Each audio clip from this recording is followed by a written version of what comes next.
just one copy. You're not finished with your Senate plate? Go ahead. I'm gonna take it and hang it at my garage. Yeah, I'm not putting it on my car. Yeah, Take my We'll see. No. I'll have them run both plates and see what comes back. Yeah, Terry, are you putting yours on? Pardon? Are you gonna put your Senate plate on your car? Welcome back to Senate Education. Final bit of business today is going through the miscellaneous education bill.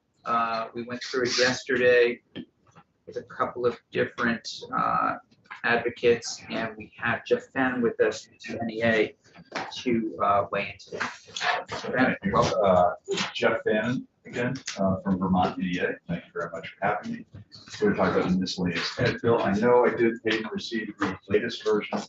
I don't think there are too many dramatic changes such that anything I was prepared to say yesterday would alter what I'm saying here today. As it relates to section 1, and obviously generally the State Board of Education, and looking at it, looks like there's now a study or a report or a requirement that the agency hire a third party to report or something of that sort. Again, I read it very quickly just 15 minutes ago, so I'm a little bit unsure of exactly what it's doing. I do think it makes sense. What we're talking about here are volunteer board members. We rely on that across the state, whether it be a select board, school board, many other boards we have in the state. And we are a small state and not a Vermonter by birth. I married a 7th generation Vermonter, and she would say it's this is how we've operated for many years. And the question is whether we should continue to do so. And I think you're asking a very good question. Same with legislators, whether we should assist in the legislature, and should we be looking at that, whether they should, that you all should be paid. And it makes good sense to look at that. So I do support looking at it, but it is a much larger question. And so the snapshot of the State Board of Education. We also that's our snap. I mean, that's no, I understand. That's your yeah. bailiwick here. You might want to look at and add to the language. It just came in as I read it a few minutes ago. Whether we want them to be appointed by the governor, or other states elect them, or how do other states do it? And maybe that's something this third-party entity could at least chart out. Yeah. 7 states do it this way. Yeah. 15 do it this way, etc. I've had bills, as you probably recall, many times trying to dissolve the state board and trying to, again, kind of get everything under the Secretary of Education. So we could, bring that kind of discussion, up again. Does it make sense still for us to have a state board, or do we go about it in a different way? We opposed, Vermont EA opposed many years ago, and whatever it was. About 10. Moving to a Secretary of Education. Yep. We thought it made that position too politicized. Yep. And I stand by that, honestly. I think that was good then. It remains good policy, but we are where we are now. And I think taking a look at the state board as it relates to that overarching question might be it's a healthy examination. Mr. Fenn, do you remember when John Carroll was the chair of that board, was there some kind of examination that happened during that time around rules? Is that I Bill? don't know. No. Okay. I don't Okay. know. Because it's a great question. I mean, they do, they have a heavy lift, and some other boards do also. But it goes back to your point and what we talked about yesterday. How do you get diversity, low-income people, and others on these? If you're going to say, "Hey, come on up," when they just don't have the time. And just right. Do you have the time, the resources? Yeah. Per diem is not going to entice somebody of low means typically. Right. To travel that far. Yeah. They just can't. Put in that time. Right. Yeah. So we want a richer, more diverse. Yeah, so we'll look at education. this in terms of, beefing it up to consider other questions around the state board. But you don't have to tell me right now, but generally, maybe unless you have the answer, believe the state board still has a role in the state. I do. I think Okay. that they're. I know they do right now. I mean, we could sort of send They them. actually still have a role. To Yeah, play, because yeah. you still have some They Rulemaking have responsibilities. rulemaking and they've got other responsibilities. Understood. The question is that the right entity to do it? Yeah, I know, And is the way we appoint them the Yeah. right way to do it? right, The idea for many years was that we didn't want to politicize education, right. particularly at the state level. And the question is, have we politicized it too much, too little, not enough? You know, all those are good, worthy examination questions. Yeah. Because the goal ultimately, and I think we all share, we may vary on how we want to get there, is to educate kids and educate them well, you know, so that they go out and be productive citizens, yes, and thoughtful and intelligent young people. You know, grow up into, you know, good Vermonters. It's a long-term goal, it's a long-term investment. Yeah. Is education, and I think we need to look at it that way, and that includes the state board. Yeah, And absolutely. their role in that. Sue mentioned the statewide healthcare. Yeah, so we do have, It's not there, is it? I don't. it's not in the bill. No. No, we'll take separate testimony. We do have what we refer to as orphan language that's sort of floating around, but you support that idea? I think you should, I certainly think you should hear from the two Two chairs. respective sides chairs. Yeah. Okay. And certainly, anyway, so section 2, statewide course offerings. Yeah. It reminds me of Act 46. Act 46 was a law that was passed designed to increase educational opportunities. And the way it strove to do that was by consolidating governance and therefore creating larger governance structures so that some small schools within the governance structure would have what the larger schools in the same governance structure have. It was to equalize that at some level. And I think it's healthy to look back and see whether Act 46 did that. I surmise it did not. I think that anecdotally I've not heard that smaller schools now are offering German as a foreign language versus the larger schools that might have previously or something along those lines. So it's a worthy examination, and that includes statewide course offerings. We typically at Vermont EA think that schools do offer what their communities want them to offer, and that's important. It gives parents a sense of belonging, students a sense of belonging and control of their academic future. I don't know that typically want the state weighing in on curriculum. That's what this is essentially looking at. That's something we've not been fond of in the past. Yeah, I mean, what I'm trying to get to a little bit just to guide work in the future for this committee is that one, and I get it, one horrible example of a kid that didn't get into UVM because it was in the third year of math. What else is out there? How can we, as just, you know, I always feel like sitting in this chair, and I haven't been there that long, but a real understanding of what's happening out there and what students are getting and what they're not and what they're being offered. So that's kind of it. And I think your point's a great one about Act 46. Even in my own district, I hoped that the 5 elementary schools would end up with one school board so that you could switch teachers around, switch kids around, just more of that kind of flexibility and give more offerings, greater equity. And I don't think that's happened. I don't think so. I mean, I think that, you know, Maybe it has in some areas, but I can just. it was introduced as an educational opportunity bill. Yeah. And I think there was a quiet murmur in the building that it was a way to cost save. Yeah. And that has been the focus. Well, I don't know, A, if it has been a cost savings. I don't know. Nobody's looked at it. Yeah. And I'm not suggesting that was the overarching concern, but it was a rumble in the building at the time. Yeah. And certainly the stated goal of Act 46 was to make sure that all kids had a more equalized educational opportunity system in place. And nobody's looked at whether that has happened. And I think that that's something that could be examined. So I think before you go into taking a look at the statewide course offerings, maybe we stop and look at what Act 46 has offered to change and alter. And frankly, I think Jay and Sue said this both. I am concerned about the AOE's capacity. To do Yeah. that kind of work. Yeah, we're gonna have to, and I wonder if there's a way to kind of connect both a little bit, because what you're saying is very similar to, I think, the goal there is what has Act 46 produced and what hasn't it produced, and yeah, okay, let me work on some language that might incorporate both. It was a big change Yeah, for many places. yeah, yeah. Some were reluctant. Yeah. I know, recently talked with my counterparts in Maine. They were 10 years ahead of Vermont in school governance consolidation.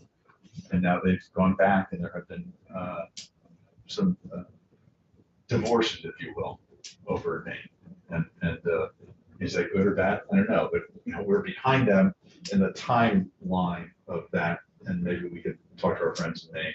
It's a good idea. Learn To by see. their mistakes. What was that? Learn by their mistakes. Yeah, yeah, Not yeah. wait 10 more years.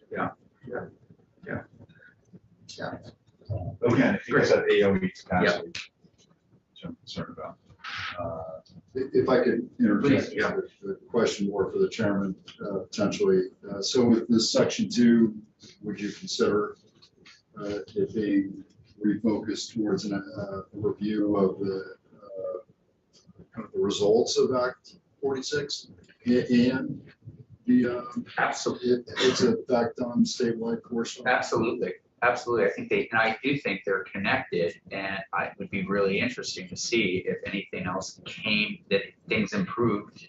It's a heavy lift for the agency, one way or the other, but they could always farm it out. And one of the things I struggle with is, we get out, we all see it, we probably all visit our own schools all the time, we do different things. But really having a grasp on what's happening out there is hard for legislators. And so if we could combine the two of them, I think it makes sense. Could not agree more. Yeah, yeah, okay. I heard a term I hadn't ever heard before. I'm meeting with Beth this afternoon a little bit, so we can work A on it. look back.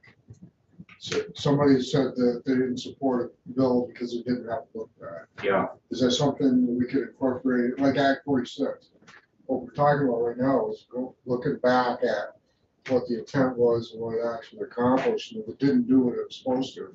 We do have some school districts that are pulling out of Act 46. right, right, yeah, So, yeah. The only time I've seen a look back, I know Senator Kitchell's working on one with S5 that, so that people can sort of get a sense of, I'm not sure if it's really a look back as much of a, I'm not sure if the term really Right. describes I what I it don't is. understand the term. Yeah, That's why I yeah, threw it yeah, out yeah, there. Oh, net results. Right. Yeah, net There's an results, intent. do we make a change? It's a metric. Yeah, And sometimes the results are, it's successful. right, Look at it and you learn. right. Okay, continue on in section 3, it's a Yeah. theme here, perhaps. Yesterday, I think you talked with Sue and Jay about Act 77. Yeah. And PBGRs, and Yeah. I think the same could be said there about reviewing the Policy. success of that. So Act 46 and Act 77. And Act 77 is the personal learning plan, dual enrollment, PBGRs. Yeah. What has been the success of that?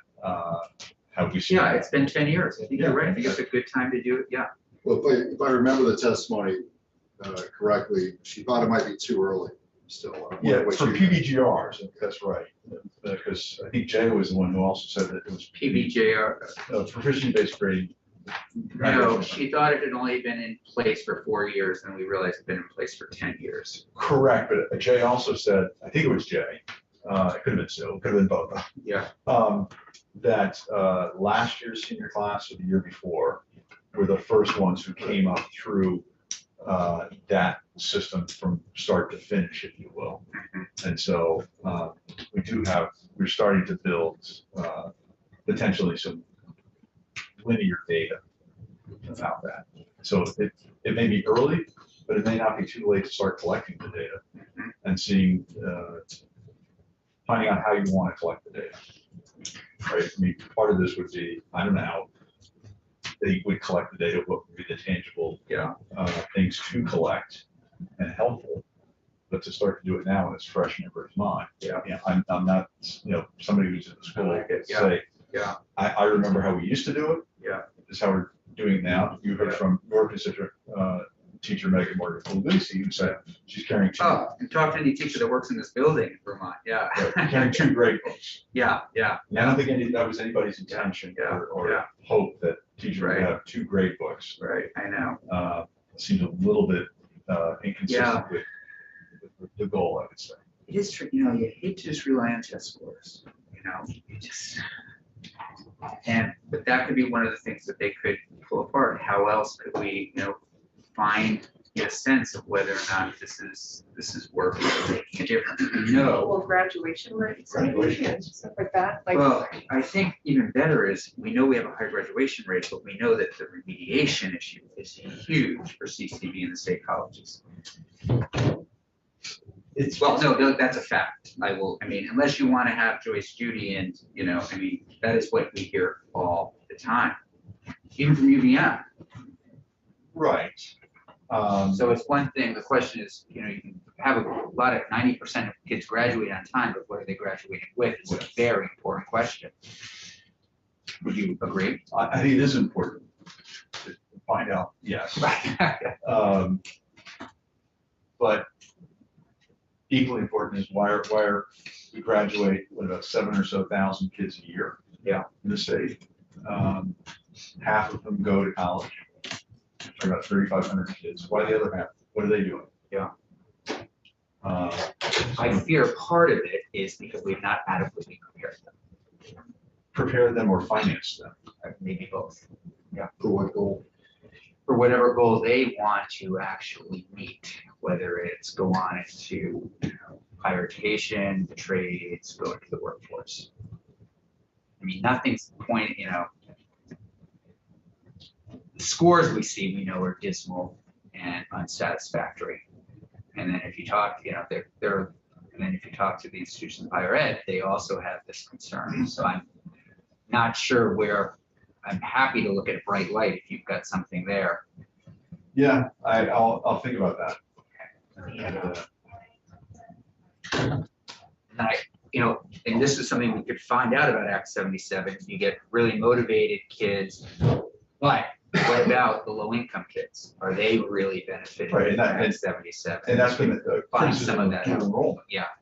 Right, that it was just, that it has just been helping the kids. Who would get that who otherwise? do that Yeah, otherwise. yeah. Great, I will add some language to that and bring it back to the committee. That's a good idea. Section 4, remote teacher grant program. Yeah. This gets me back, we've talked about this, the Vermont Virtual Learning Co-op. Yeah, and you know, we might VTPLC. pull this, I just keep it here just to make sure we don't lose sight of it. You were the one who recommended the 2 teachers come in, they were great. Seems like there's a lot of good stuff happening out there already.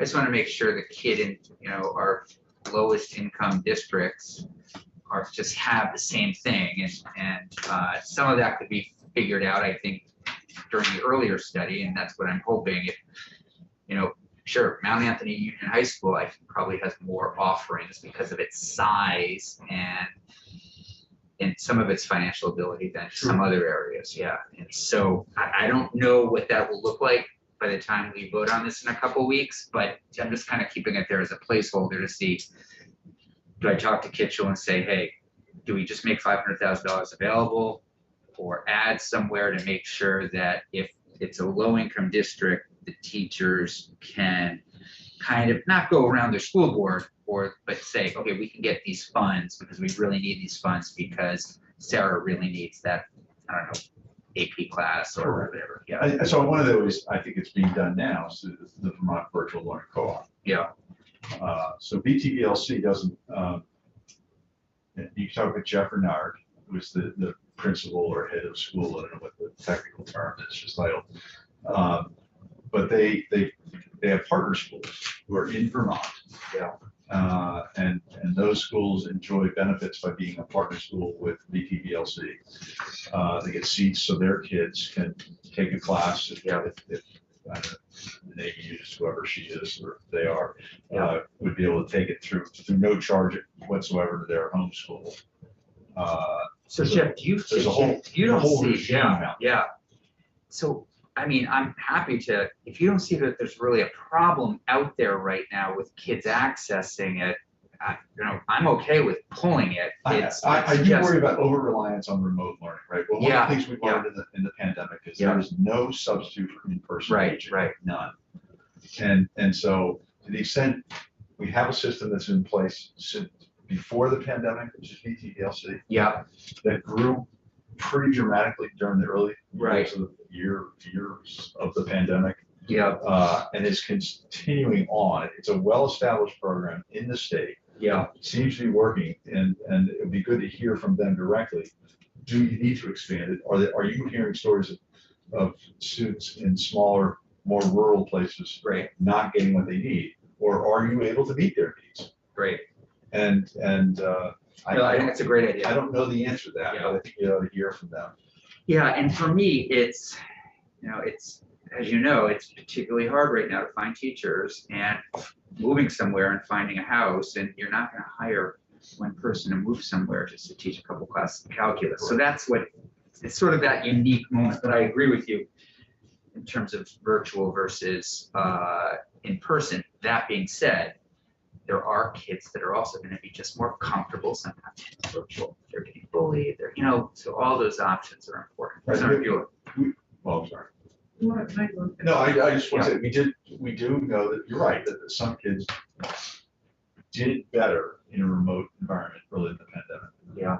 There's a small number, but should we meet, that their needs? Yes. And so, Yeah. again, I'll fall back to something like a broken record. I think BTBLC could do that. Yeah. And it was doing it before the pandemic. Great. Great, yeah, we've heard great things. Yeah, Senator Gilbert. I just want to reiterate what Mr. Bannon is saying. BTDLC is amazing. Yeah. I can't, as a parent, my son couldn't get a physics course. He wanted physics. He was able to take it through BTDLC because we had a teacher who was teaching, so we got those credits. And then as a librarian, I had students who needed a class that Essex High School wasn't offering, and they were able to take that class during the school day. And when I was the librarian, I would let them come to the library, and I sort of became their mentor in a way, just to give them a space to sit so they could do their work. And, so that's another option. Like they were being taught by someone who wasn't in our building, but we had the space and we had an adult available and we made it work. And it was just phenomenal. And then we also had a Spanish teacher at Essex High School who taught Spanish, so we got credits in our school for our kids to be able to take courses, which was really nice. Yeah, it was great. You've done VTL, the virtual. I've done VHS. I don't know VHS. what the difference is. Okay. Maybe pull up some information, if you don't mind. We can look at the, Vermont Learning Center, VLC.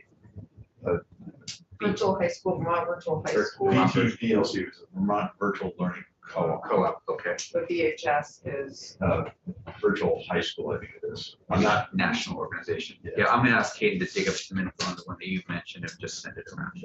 Okay, great. Section 5. Yeah. Appropriation for higher ed marketing. Yeah, What I would say was why not for all education? I remember years ago, Betsy Bishop and I were chatting, yeah, and I don't know if you've ever been up the interstate on a Friday during the winter. Senator Gould, you probably zipping up every Friday about this time, and you'll I think notice. we're all on the interstate. Where are the interstates? Well, you probably have it a little bit different in and around Rutland, but they're heading up the mountain roads at Killington. I think of Stowe and Sugarbush at, getting off, heading north on the interstate from here, at the Stowe Waterbury exit, it's backed up onto the interstate. yeah, Right, and if you've ever done it on a Friday night on the same route, my in-laws live north of Burlington, so we occasionally drive up there, and you'll see people in their cars, the blue light in the back, kids are watching a movie or something like that, and they're all heading up to the slopes for the weekend. And I said to Betsy, why aren't we grabbing 10% of them? 10% of those people. And some marketing program at every ski area in the state. And I always thought, well, pay teachers, some sort of stipend to do it on a Saturday morning to touch base with these parents who are bringing their kids up every weekend to ski in Vermont. And we're gonna end up being one of the few places where you can ski in the not too distant future, sadly. But getting them to stay here, they're able to work remote. It's even more true Now, before that's the right, pandemic. that's right, yeah. Betsy and I were chatting. Now after the pandemic, these people can work from anywhere.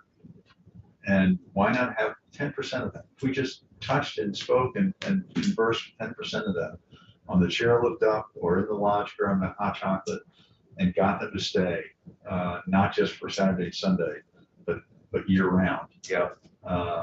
So, you know, using money to market for higher ed, I think is good, but also for K-12 as well. And frankly, for the entire state, you know. Yeah, no, well, one of the things that was interesting that we learned is, you know, such a tiny little marketing budget. Synthetic, 3 million. And some of the campaigns, I think, you know, other states, you know, hey, you could live here and all that sort of thing. And I'm sure we've captured some over the years. You know, Senator Hashim talks about his trip up here the first time, just loving it and, you know, wanting to stay here and that kind of thing. So I'm not opposed to it. It's just no, expand it. Yeah. I was just gonna say, Yeah. when we have our beautiful new schools, we Yeah. have those on the glossy. Right. Renovated old schools. And/or. Yeah, the historic academies. Yeah, But historic that does get buildings. to the point. The school construction point is absolutely true. If you drive 15 minutes out to East Montpelier Elementary School, it's a beautiful school. It's Yeah. gorgeous, overlooks the Groton Range. It's fantastic. Yeah. Bring somebody up here and show them that school that's been rehabilitated and nicely so. Yeah. It is ideal. And who would not want their kid to go to that school? It's Oh, there's so many. Yes, and we do have a lot of those schools. Yeah. But then unfortunately, we have other schools where they're in a department store. Yeah. Right, and that's of concern. Yeah. Right, Yeah. that It learning is. environment is It not is. conducive to learning, I would say, in many No. cases. And we did look, as you know, now 8 weeks ago early on, if you look at our peers in New England, in New Jersey, New York, we're not knocking it out of the park. So somebody might say, well, my kid's getting a better education in New York or New Jersey, might as well stay, you know, it might not be the appeal, that's all, you know. Fair enough, but I would say that's throwing in the towel for us to say. No, I do agree, that. And but so we I'm can't not willing to market do it without getting everything kind of up where everybody else is. Here's what I would say, I mean, could we be doing better? Yes. Are we doing really well? Yes. And I think we're, you know, top 5 in just about every category that you can think of as compared to our peers. Are we? Yeah, I think we are, and have been for some time. And I worry that we're slipping. I do worry that we're slipping. And so, you know, infrastructure is important. Yeah, in that regard. It infrastructure really is is. Yeah, Massachusetts has a ton of new schools. Yeah. Huge. Jersey does too, I think. They've got so much money too. Yeah. So anyway, I think we should be marketing for higher ed, for K-12, for the state generally, and I said this before, it's maybe tired at this point, but my father used to say was we're too poor to be cheap. Yeah. And we've got to invest in the long-term health and vitality of the state. Yeah. Here. You know, and that No, we have no really is choice, yeah. Section 6, pre-K, again, not lower the standards, I think Sue Yeah. said that, so, Yeah. well, the only thing I would add is, I'm a fan of, and hearing from my members, play-based, Yeah. pre-K, we've got to focus more on play, So are we. these are young kids. Yeah. We're not sitting there, drilling them. So while we're on that topic, has Jeff or has Jay Nichols talked to you about being part of Yes. that group? Okay, Yes, I just, great. I know everybody's Last 24 swamped, hours. but yeah, if you could just weigh in and if all of you could bring some pre-K language to us. I think health and welfare, I think I was looking at their schedule, they're gonna try to vote S56 out. Of course, it's gonna have to go to 2 other committees, I think, after that. Finance probably approach, so we have a little time, but they're gonna want to attach something. I'm guessing that's going out next week. you, Maybe. yeah, you tasked Jay, he is on the task. Great, so. great. Yeah. Just wanted to Yes. Okay. So Might thank go you out for the that. week after, yeah, Uh, week after that. Town meeting. Okay. Section Great. 7, I don't, there's a libraries, so, Yeah. no, What page is that on? 17. I would just say, we ought to be, protect librarians from firearms, absolutely. You remember this library study? We passed it out of this committee 2 years ago that looked at a bunch of things as it relates to libraries, that we're getting a report back, I think they said December. And we just thought, okay, while you're looking at everything, take a look at this as well. It's a big conversation in this committee. We were remote. I don't remember. it. Yeah, I'll be sincere. I think it came from Senator Bray. And so we're kind of just looking at all the libraries and kind of coming back with a report to the legislature, just given everything that's changing. And so we thought, while you're doing that, This is more municipal libraries, as I. it was all municipal libraries. Yeah, all municipal libraries. I don't think it included school libraries, anything like that. So just kind of the state of the libraries themselves. And we had the state librarian and a bunch of other people in. So the report's going, it's moving. We're supposed to get something back in December. And so while they're kind of all sitting around the table working on it, we thought we'd send them this little thing to look at as well, About the firearm. firearms, Yeah. yeah. And then they could report We back. don't need firearms in libraries, right? The libraries, we support, money supports libraries without guns. So in that regard, though, page 19, line 3, paragraph 5, is that then kind of a duplicate of what you just outlined, of the report due in December? Line 5. The current overall. This is current law. Oh, Yep, so if it's not underlined, Yeah, it's current law. So she just probably just plopped it in there, yeah, that way, yeah. Yeah. right. Yeah, I get it. So what she did add was on page 21. Thank you. Thank you So all. I will meet with Beth and try to get some language around some of the Act 77 and Act 46 stuff and bring it back to committee. But this is getting meaty, it feels good. Good. Well, have a nice weekend. Thanks, you too. Enjoy the snow.